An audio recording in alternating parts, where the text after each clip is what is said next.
Time बंद। पर बापू, इसमें मेरी क्या गलती है? आप मुझे पढ़ाई करने क्यों नहीं देते? तेरी गलती है कि तू एक लड़की है। लड़का होती तो क्या बापू? लड़का होती तो क्या? ए लड़की, ज्यादा जबान ना चला, नहीं तो जबान हलक से खींचकर बाहर निकाल दूंगा। बापू, मैं पढ़ लिख कर कुछ बनना चाहती हूँ। मेरी पढ़ाई ना रोको बापू। आनंदी, तुझे पढ़ना है तो पढ़, लेकिन सारी उम्र बाप की छाती पर यूं बोझ बनकर ना बैठ। पर बापू, अभी तो मेरी उम्र पढ़ाई लिखाई की है। मुझे पढ़ लिख कर डॉक्टर बनना है। पढ़ाई पढ़ाई पढ़ाई, आज तो तेरी किताबों का काम तमाम करके ही छोड़ूंगा। ये ले। नहीं बापू, मत फोड़ो बापू। मत छोड़ी। नहीं बापू, नहीं। बापू, ये तुमने क्या किया? तुमने मेरी इन किताबों को ही नहीं फाड़ा बापू, मेरी किस्मत फाड़ दी, मेरी किस्मत। ये कॉपी किताबें ना सिर्फ छोरों के हाथ में अच्छी लगती है, लड़कियों के हाथ में तो सिर्फ मेहंदी अच्छी लगती है, मेहंदी। पर बापू, मैं लड़की हूँ तो क्या हुआ? लड़का और लड़की तो हमारी दोनों आंखों के समान होते हैं। चुप कर आनंदी, और यह एहसान मान कि अब तक जिंदा है तू। कहीं बचपन में गला दबाकर मार दिया होता तो यह तेरी बकबक नहीं सुननी पड़ती आज। पर बापू, मुझे चूल्हा जलाना अच्छा ना लगे है। देख छोरी, जितना जल्दी हो तू चूल्हा जलाना सीख ले, उतना ही अच्छा है तेरे लिए। और हाँ, तेरा ब्याह तो होगा, वो भी कल के कल। अबला जीवन है तुम्हारी यह कहानी, आंचल में है दूध और आंखों में है पानी। मुझे माफ कर दे बेटी, तेरे बापू के जिद के आगे मेरी एक न चलेगी। माफ कर दे बेटी, मुझे माफ कर दे। इस प्रकार मात्र 9 वर्ष की छोटी उम्र में आनंदी का विवाह गोपाल राव जोशी से हो गया। बाल विवाह एक सामाजिक कुरीति है और इस कुप्रथा का शिकार होना पड़ा आनंदी को। 5 वर्ष बाद आनंदी 14 साल की हो गई है। उसके घर एक शिशु ने जन्म लिया है। देखते हैं आगे क्या हुआ। देखिए ना, इसे क्या हो गया है? इसका माथा तो अंगार की तरह तप रहा है। इसे तो बहुत तेज बुखार है। आप बिना कुछ भी बोलते हैं, दीजिए मुझे। माधव, माधव, जल्दी से वैद्य जी को बुला के लाओ। जी, अभी बुला के लाता हूँ। ये तुम क्या कर रही हो आनंदी? भगवान की विभूति लगा रही हूँ। बस करो आनंदी, ये सब अंधविश्वास है। अरे आप यकीन तो कीजिए, भगवान की कृपा से इसका माथा ठंडा हो रहा है और बुखार भी उतर गया है ना बाबू? देखिए, दीजिए मुझे। उठो बाबू, आंखें खोलो, तुम्हें तुम्हारी माँ बुला रही है। आंखें खोलो, देखिए ना इसे क्या हो गया है।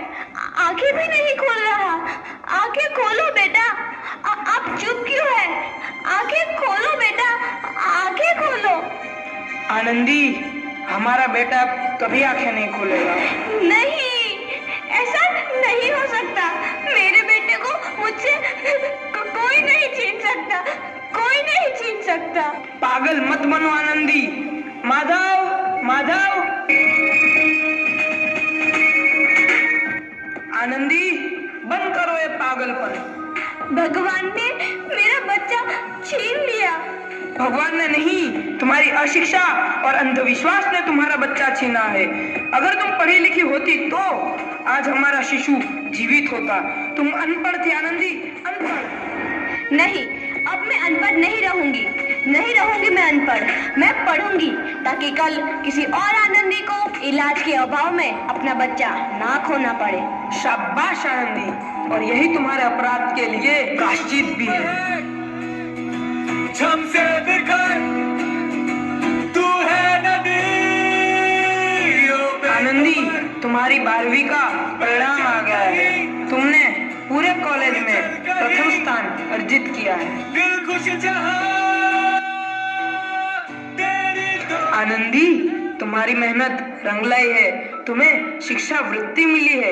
ये लो तुम्हारे अमेरिका जाने की टिकट। मुझे शिक्षा वृत्ति मिल गई, मैं अमेरिका जा रही हूँ।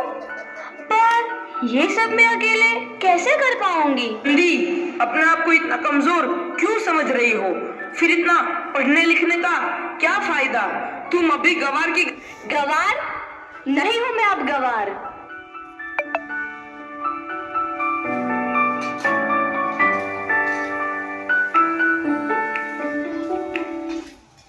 तो इस प्रकार 7 अप्रैल 1883 को आनंदी अमेरिका के पेंसिल्वेनिया के लिए रवाना हुई और 3 साल बाद उन्होंने डॉक्टर ऑफ मेडिसिन की उपाधि प्राप्त कर ली।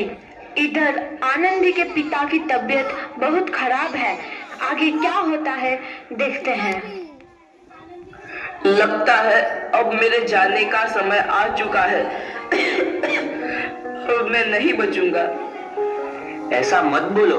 शहर के सिटी हॉस्पिटल में अमेरिका से डिग्री लेकर कोई बड़ा डॉक्टर आया है। एक बार वहां चलकर दिखा लेते हैं। हाँ, सही बोला भैया। कम से कम दिल को तसल्ली तो मिल जाएगी। हाँ हाँ, चलो चलो जल्दी हॉस्पिटल चलते हैं।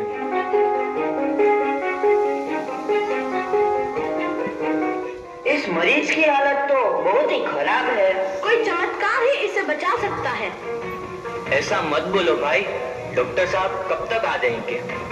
लो आ गई डॉक्टर मैडम। डॉक्टर मैडम जल्दी देखिए, मरीज की हालत बहुत ही खराब है।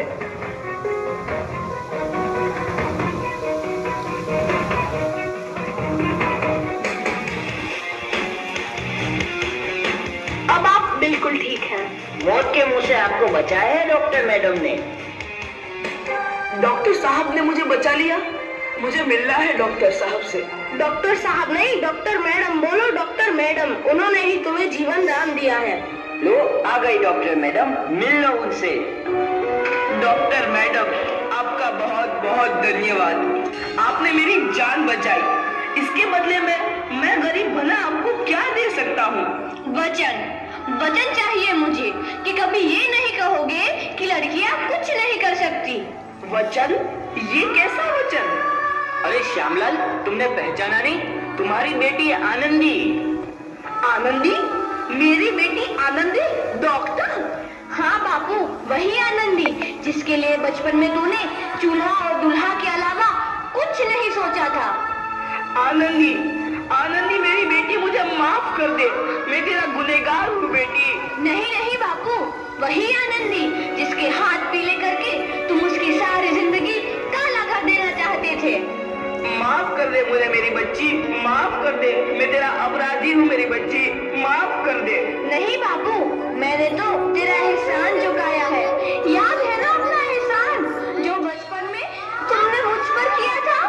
ताने सुना सुना कर जीते जी मार डाला था मुझको। अब बोल, और किस किस को मारेगा? आनंदी बेटी, मुझे माफ कर दे मेरी बच्ची। मैं तेरा गुनहगार हूँ। बाबू, आपने ही तो बोला था किताबें सिर्फ बेटों के हाथ में अच्छी लगती है, बेटियों के हाथ में तो सिर्फ मेहंदी। बेटों और बेटियों में फर्क करना तो आंखों में फर्क करने समान है। एक का पढ़ना और दूसरे का ना पढ़ना सामाजिक अंधकार है बापू, सामाजिक अंधकार। उपकार मांगता हूँ मैं तुझ जैसी बेटी का, जिसने सारी उम्र मुझसे कुछ ना मांगा। मांगा तो सिर्फ बराबरी का दर्जा।